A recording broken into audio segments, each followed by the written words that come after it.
সুপ্রভাত বন্ধুরা, কেমন আছো তোমরা সবাই? রিয়াজ ওয়ার্ল্ডের আরেকটি নতুন ব্লগে তোমাদের সবাইকে অনেক অনেক স্বাগতম আর অনেক অনেক অভিনন্দন।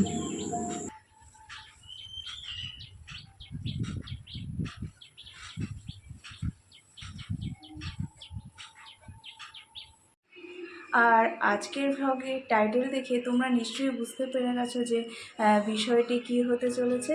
তো চলো তাহলে আর কথা না বাড়িয়ে মূল বিষয়ে যাওয়া যাক।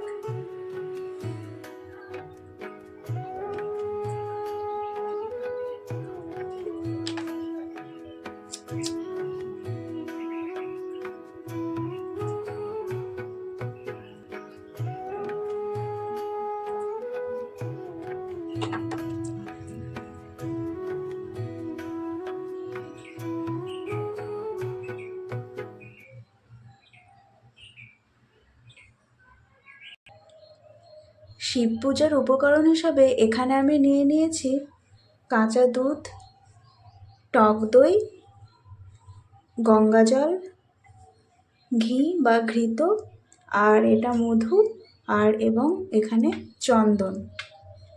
আর শিব বাবাকে যেহেতু একটি গোটা ফল অর্পণ করতে হয়, তাই কিন্তু আমি ধুতুরা ফল বা আকন্দ ফল দিয়ে থাকি, কিন্তু আজকে আমি সেটা পাইনি, তো সেই জন্যে আমি এই একটা গোটা আম নিয়ে নিয়েছি, তো এটাই দেব। আর এখানে ফুল, বেলপাতা, নীলকণ্ঠ ফুল আছে, আর তার সাথে আরও নানান রকমের ফুল আছে। তো এগুলো আমি নিয়ে নিয়েছি আজকে শিব বাবার পুজো দেব বলে। এখন আমি শিব বাবার অভিষেকের জন্য তার দুধটা কিন্তু রেডি করে নেব। এই কাঁচা দুধের মধ্যে গঙ্গা জল মিশিয়ে নিলাম, তার সাথে দই মিশিয়ে নেব এবং একে একে ঘি আর মধু,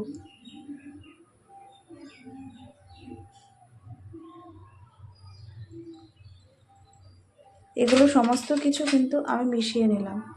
আর একটা কথা বলে রাখি যে এই পুজো নিয়ে কিন্তু বিভিন্ন জনের মধ্যে বিভিন্ন রকম মতামত থাকতেই পারে, তবে আমি যেভাবে ছোটোবেলা থেকে বড়দের দেখে শিখেছি আর আমি যেভাবে পুজো দিই সেভাবেই কিন্তু আমি তোমাদেরকে দেখাচ্ছি।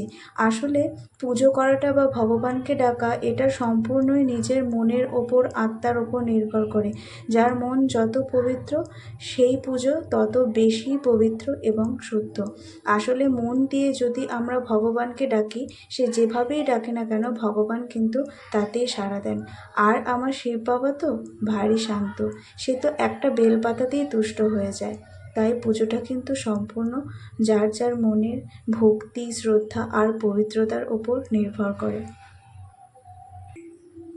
বাবাকে স্নানের জন্য এখন কিন্তু আমি তার স্থান থেকে একটু নিচে নামিয়ে নিয়ে আসলাম। এবার মাথায় একটা বেলপাতা অর্পণ করে আমি আস্তে আস্তে এই মিশ্রণটা কিন্তু ঢেলে দেব। ওম নমঃ শিবায়, ওম নমঃ শিবায়, ওম নমঃ শিবায়।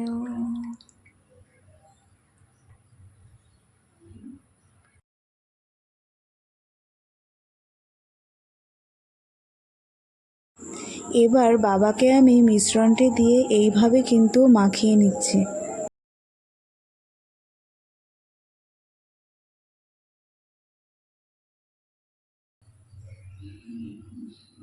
এবার বাবাকে জল দিয়ে স্নান করিয়ে পরিষ্কার করে নেব।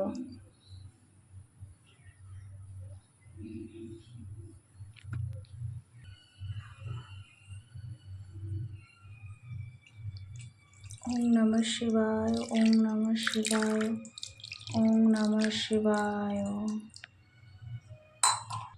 এরপর বাবাকে মোছানোর গামছা দিয়ে আমি কিন্তু মুছিয়ে নেব আস্তে আস্তে।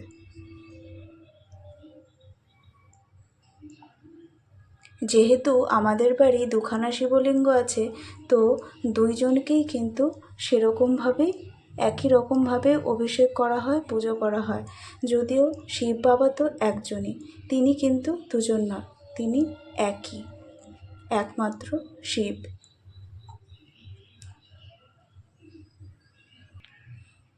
এবার প্রত্যেকটি বেলপাতায় চন্দন মাখিয়ে 3টি বেলপত্র কিন্তু আমি আমার শিব বাবার মাথায় দেব।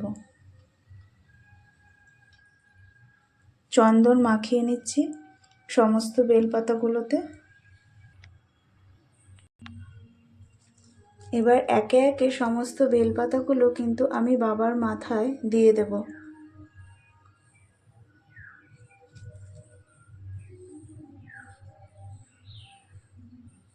তারপর ফুল দিয়ে কিন্তু আমি বাবাকে সাজিয়ে দেব।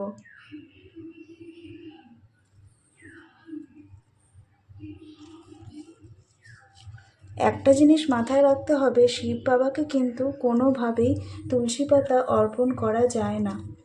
যেটা আমি জানি, যেটুকু জানি সেটুকুই তোমাদেরকে বলেছি।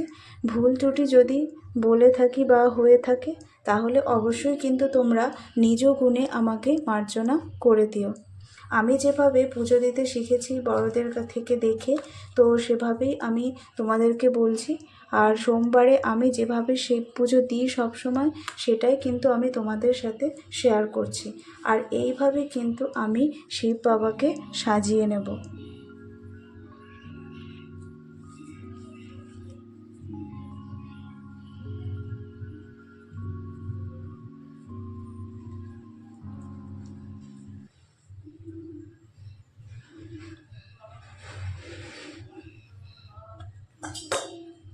এবার একটি গোটা ফল যেহেতু দিতে হয়, সেহেতু আমি এই গোটা আমটি পাশে দিয়ে দিলাম।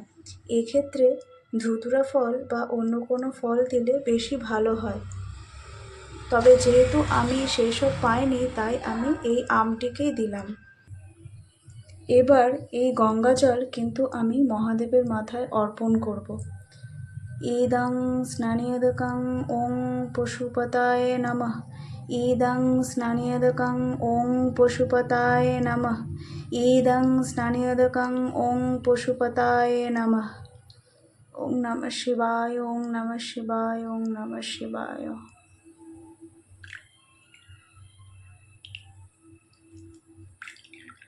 ভগবানকে ডাকার জন্য মনের বিশুদ্ধতাই সব থেকে বেশি প্রয়োজন। মন পবিত্র থাকলে তুমি যেভাবেই ডাকো না কেন, ভগবান কিন্তু তোমার ডাকে সেভাবেই সাড়া দেবে। এবার আমি প্রসাদের থালাটি বাবার সামনে সাজিয়ে দেব।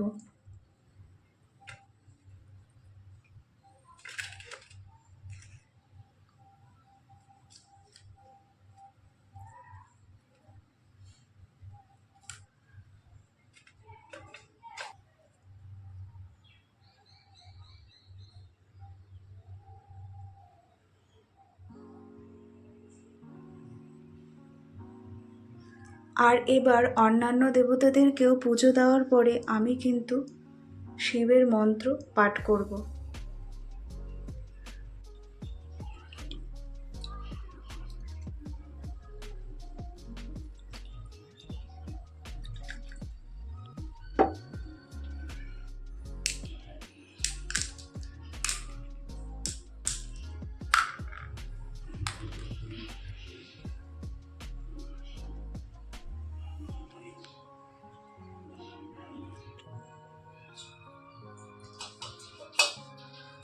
এবার আমি আমার গোপাল সোনাদের স্নান করিয়ে নিচ্ছি।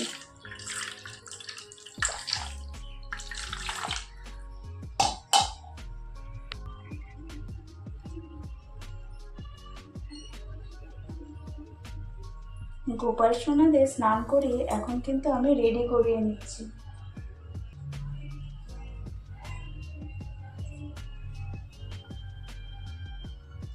তো গোপাল সোনাদের কিন্তু স্নান করিয়ে আমি রেডি করিয়ে নিয়েছি।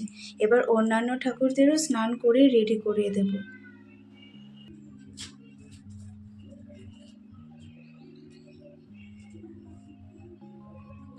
এবার সমস্ত দেবতাদের আমি চন্দন পরিয়ে দেব।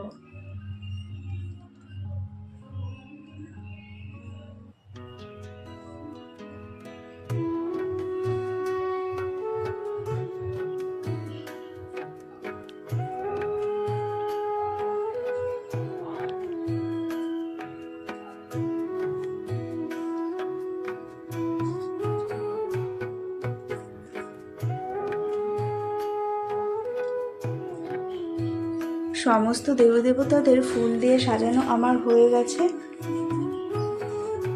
এবারে আমি আরতি করে নেব।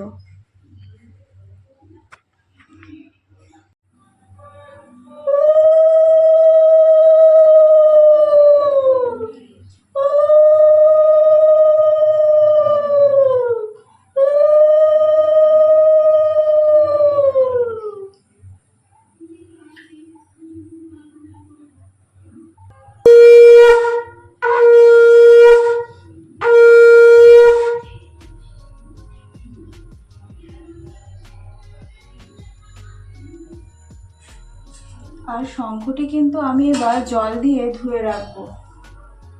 প্রত্যেকবারই কিন্তু শঙ্খ বাজানোর পরে এইভাবে জল দিয়ে ধুয়ে রাখতে হয়। আর এখন আমি 108 বার শিব বাবার নাম জপ করব।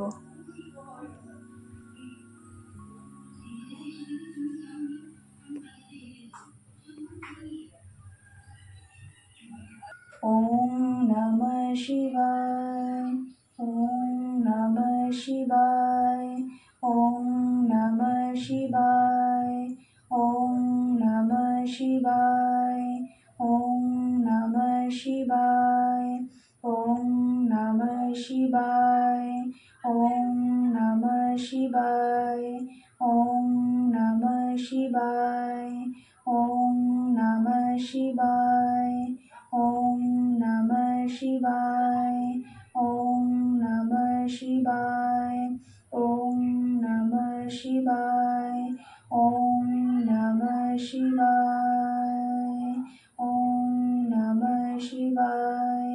ওম নমঃ শিবায়, ওম নমঃ শিবায়। এইভাবে শিবের মন্ত্র 108 বার পাঠ করার পরে এখন কিন্তু আমি শিবের মৃত্যুঞ্জয় মন্ত্র 108 বার পাঠ করব। ওম ত্র্যম্বকং যজামহে সুগন্ধিং পুষ্টিবর্ধনং উর্বারুকমিব বর্ধনং মৃত্যুর্মুক্ষীয়মামৃতাৎ।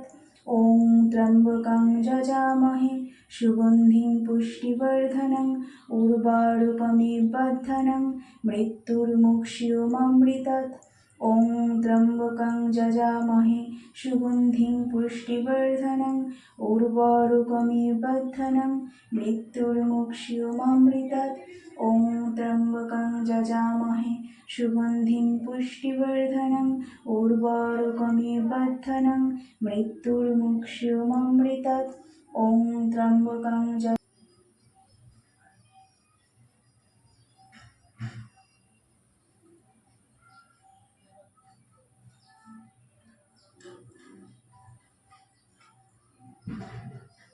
আর এবার বাবার কাছে কিন্তু ক্ষমা চেয়ে নেব। হে দেবাদিদেব মহাদেব, আমি পুজোর নিয়ম কানুন কিচ্ছু জানি না। আমার পুজোয় অনেক ভুল ত্রুটি হয়েছে, তুমি আমাকে ক্ষমা করে দাও। ক্ষমস্য পরমেশ্বর, ক্ষমস্য পরমেশ্বর, ক্ষমস্য পরমেশ্বর। মহাদেব ক্ষমস্য, মহাদেব ক্ষমস্য, মহাদেব ক্ষমস্য।